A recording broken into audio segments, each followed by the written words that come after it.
नमस्कार, सुबह के 7 बज रहे हैं और आपके साथ मैं हूं करुणाशंकर शर्मा। और देखिए, नेपाल जिसने कल एक बहुत बड़ी त्रासदी का सामना किया है, नेपाल में प्रलय काल और क्यों अब हिंदुस्तान में रेड अलर्ट है, यह खबर आपको हम बताते हैं। नेपाल में बाढ़ के बाद मौत का आंकड़ा बढ़ गया है। बड़ी खबर, 160 लोगों की मौत की पुष्टि हो गई है। 1000 लोगों के बहने की खबर आ रही है। 750 लोग अब भी लापता हैं। लापता लोगों में 133 भारतीय भी शामिल हैं। तो कल नेपाल में जो सैलाबी प्रलय का सामना किया कल नेपाल ने, उसकी तस्वीर ये देखिए आप। ये दिल दहला देने वाली तस्वीर है। नेपाल में कई विभागों के कर्मचारी लापता हैं।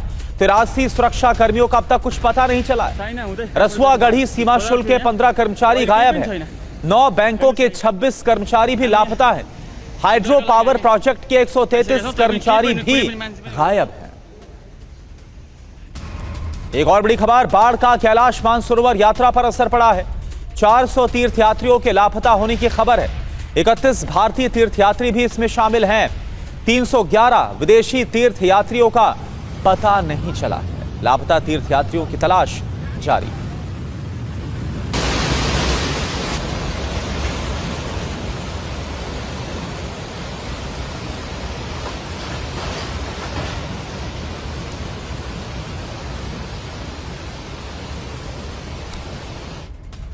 और देखिए, अब ग्राउंड जीरो पर हमारी टीम पहुंच चुकी है और आकाश वत्स हमारे संवाददाता इस वक्त लाइव जुड़े हुए हैं। आकाश, इस वक्त आप उस जगह पर मौजूद हैं जिसने बहुत बड़ी त्रासदी का सामना किया है। तो आप बताइए, अभी फिलहाल वहां पर क्या हालात है, रेस्क्यू को लेकर क्या हो रहा है और आंकड़े क्या बता रहे हैं?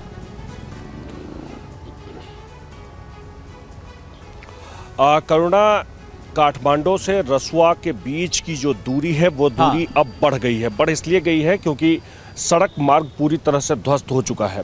वहां तक पहुंचने का कोई साधन नहीं है सिवाय हेलीकॉप्टर के। लगातार नेपाली सेना इस राहत और बचाव के कार्य को अंजाम दे रही है। आज सुबह से ही, चूंकि रात के समय में देर रात इसे बंद कर दिया गया था, सुबह के बाद से फिर से इसे शुरू कर दिया गया है। वहाँ जो लोग अभी भी फंसे हुए हैं उन्हें किसी भी तरह से बचाने की कोशिश की जा रही है कि उन लोगों को बाहर निकाल लिया जाए।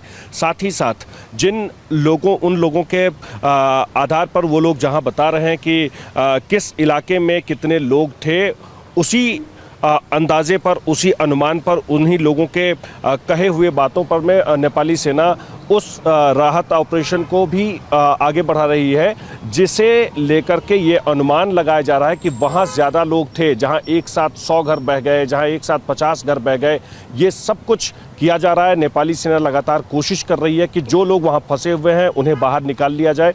हालांकि जैसे जैसे दिन बीतेगा वैसे वैसे राहत कार्य को और तेज़ अंजाम दिया जाएगा।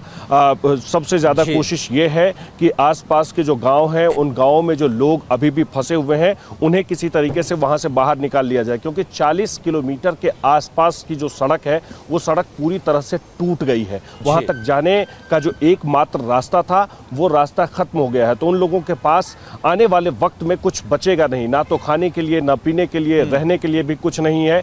और एक साथ ऐसा बताया जा रहा है कि दर्जनों ऐसे गांव हैं जिन गांवों के बारे में कुछ पता ही नहीं चल पा रहा है, जिसके अस्तित्व के बारे में पता नहीं है। जिस जगह पर एक साथ 20, 25, 30, 50, 100 घर थे, उन जगहों के बारे में, उन गांवों के बारे में अब कुछ भी पता नहीं चल रहा है। वहां पानी है या नहीं, तो फिर जो आसपास से सामान, यानी ये जो जानकारी आप ग्राउंड जीरो से आकाश हमें दे रहे हैं, जो हताहत हुए हैं, जो कैजुअलिटीज हुई हैं, ये आंकड़ा कहीं ज्यादा हो सकता है। ये बहुत ही दुखद पहलू है कल की त्रासदी का।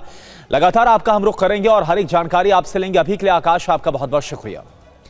और चलिए अब आपको दिखाते हैं लोकल, नेशनल और ग्लोबल खबरें सुपरफास्ट अंदाज में।